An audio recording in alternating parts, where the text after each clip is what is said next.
saya miara ayam. Jadi saya itu setiap pagi harus mendengar kokok ayam.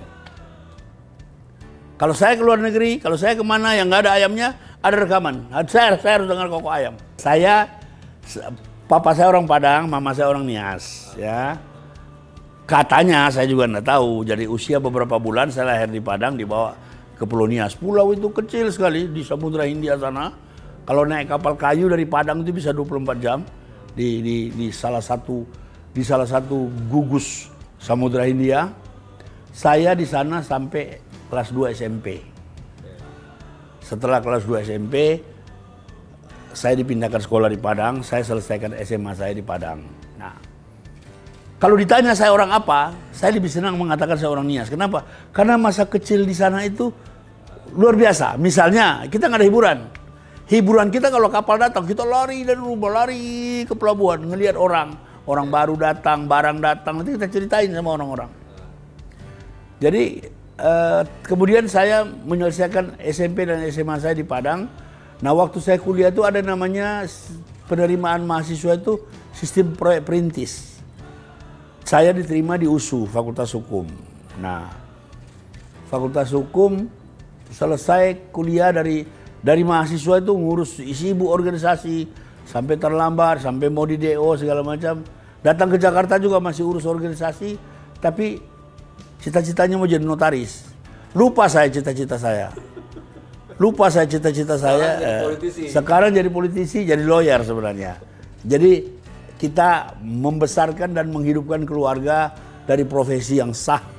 Jadi lawyer, minimal lawyer yang bukan penipu. Kalau jelas.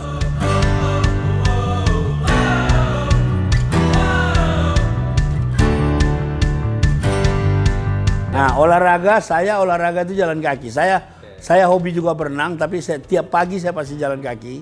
Tapi karena sekarang Pak Surya ini datang pagi sekali dan saya bertekad, masa iya ketua umum duluan datang dari sekjen. Saya selalu usahakan datang lebih awal, tapi tetap tidak bisa karena rumah beliau lebih dekat. Beliau pakai forerunner. Di sini fasilitas olahraga kita lengkap. Ada di satu lantai, banyak olahraga, saya treadmill tiap hari. Durasi olahraga, kalau saya jalan kaki 1 jam, kalau saya treadmill 45 menit. Hanya itu, antara itu aja. Kalau saya di daerah-daerah, kalau saya tidur di hotel yang ada hotelnya, biasanya saya di berenang. Berenang juga saya tidak berenang. Jalan kaki di kolam renang itu sampai 1 jam. Berenangnya sedikit, jalan kakinya yang banyak.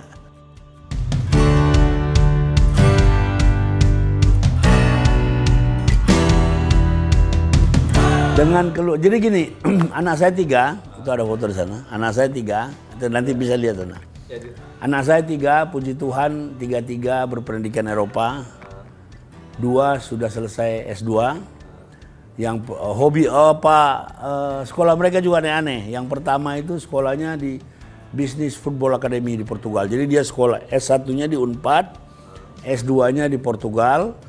Dia mengurus manajemen bola. Sampai sekarang dia bekerja di manajemen bola. Dia bekerja di perusahaan Eropa tapi bekerja dari sini secara online. Dia ada di sini. Yang nomor 2 lulus S1 dari Nottingham University. Sekarang masih di Inggris. Dia lanjut di S2 di Warwick di Creative Writer. Yang ketiga, yang 2 hari lagi saya mau berangkat untuk menghadiri wisudanya, yang paling bungsu itu umur 22. Dia selesai S2 teknologi pangan di Reading University dan dia kelihatannya dia sudah bekerja di sana, kelihatannya dia menetap di sana. Jadi misi kami bersama mamanya, karena ini juga anak paling bungsu yang paling dia sayang sama mamanya, misi kami membujuk dia untuk pulang. Tapi saya pesimis karena waktu mengurus beasiswa LPDP saya rayu dia, saya bilang papa punya banyak teman. Kalau Dedek panggilannya sekecil ini, namanya Yesayas Fanaitu Taslim, panggilannya Dedek. Kalau Dedek mau, papa bisa bantu. Dia bilang nanti aku lihat, dia cek di komputer, ternyata syaratnya harus kembali ke Indonesia. Malam dia ngomong, nggak bisa pak, itu kalau dapat beasiswa dari pemerintah Indonesia harus balik ke Indonesia.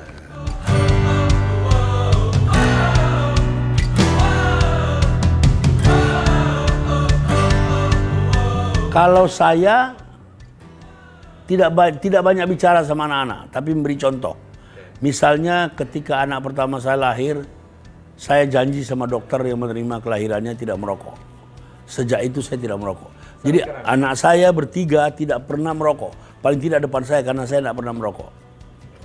Yang kedua, sampai mereka SMA, setiap pagi kita doa bersama. Setelah itu yang besar kuliah di Unpad, mulai kita kedodoran. Yang nomor 2 pergi ke Nottingham, kita kedodoran. Sekarang tinggal berdua sama istri. Istri saya orang bank. Istri saya terakhir kepala cabang BCA. Tapi 5 tahun yang lalu setelah yang bungsu ini kuliah di Inggris, kita sama-sama berpikir kita cari apa sih? Bekerja itu kan repot. 6:30 sudah pergi, pulang jam 7 malam dan seterusnya. Sudah. Saya bilang dia, mama mau pensiun dini. Yang pensiun kerja apa? Ya enggak apa-apa, terserah apa aja. Sekarang ternyata dia banyak kesibukannya. Urusan gereja, urusan jalan-jalan, urusan namanya ibu-ibu, ya kan? Saya dari awal selalu prioritas yang terbaik 2, pendidikan anak-anak dan kesehatan. Jadi kita walaupun hidup kita tidak hebat-hebat amat, kita selalu cari kesehatan yang terbaik. Anak-anak juga begitu, meskipun ya pas-pasan di atas pas-pasan, tapi saya mau mereka selalu sekolah yang terbaik. Dan yang paling penting karena kita beri contoh, anak-anak saya itu nggak ada yang macam-macam. Misalnya yang nomor bungsu ini saya baru dapat cerita dari mamanya, bilang kalau selesai S2, nanti tanggal 6 dia di wisuda, 6 Desember. Bulan lalu dia cerita, kalau sudah wisuda di Inggris, nggak dapat kerja, dia mau kerja saja di toko baju. Malu papa, uang papa sudah terlalu banyak dipakai. Ternyata dia sudah dapat kerja sekarang, dia sudah dapat kerja. Jadi maksud saya, kita bangga punya anak-anak yang punya hati, dan itu tidak instan, proses, ya kan? Kata kuncinya proses. Misalnya, bagaimana supaya anak-anak ditumbuh kembangkan budaya baca. Ketika anak saya di Unpad, saya yang bayar langganan Kompas ya. Jadi koran dia nggak mikir lagi uang jajan saya nanti kurang kalau baca koran. Tapi korannya ada, tahunan kita langganan. Anak-anak saya ketika di rumah ada unsur manjanya, tapi semua pulang sekolah masak saja bisa. Nyuci bisa. Ini laki-laki semua. Kemandirian yang kita tanamkan, dan kemandirian itu proses. Kemandirian proses itu penting. Jangan menghilangkan proses. Proses jadi instan nanti jadi rapuh. Sama kalau Anda tanam pohon dari biji, itu kan lama tingginya. Tapi akarnya kuat. Tapi kalau Anda stick, baru kita beli sudah setinggi ini, itu 2 kali berbuah selesai. Jadi saya berusaha membujuk. Tiga-tiganya saya bujuk.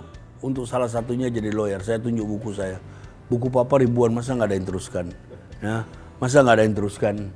Klien papa begitu banyak, teman-teman, mereka punya pilihan sendiri. Berat buat orang tua untuk menghargai pilihan anak, apalagi pilihan itu kita nggak ngerti. Misalnya anak saya nomor 2, dia sekolah S2 creative writer. Waktu saya kuliah nggak ada itu creative writer. Saya tanya-tanya, saya sampai diskusi sama orang penerbit Gramedia. Mereka bilang itu bagus untuk masa depan. Ya sudah. Menyekolahkan anak S2 di Portugal, sekolah sepak bola, itu kan perlu pemikiran maju dari orang tua kan. Saya nggak ngerti, tapi dia bilang begini, bagaimana ke depan nanti. Pokoknya semua dia urus kecuali main bola. Manajemen, merchandise, kontrak, segala macam, ya itu mereka. Kalau saya berpikir begini, tugas kita hanya mendorong. Anak-anak ini yang akan mencari bintangnya sendiri-sendiri, nggak bisa selamanya kita dampingi.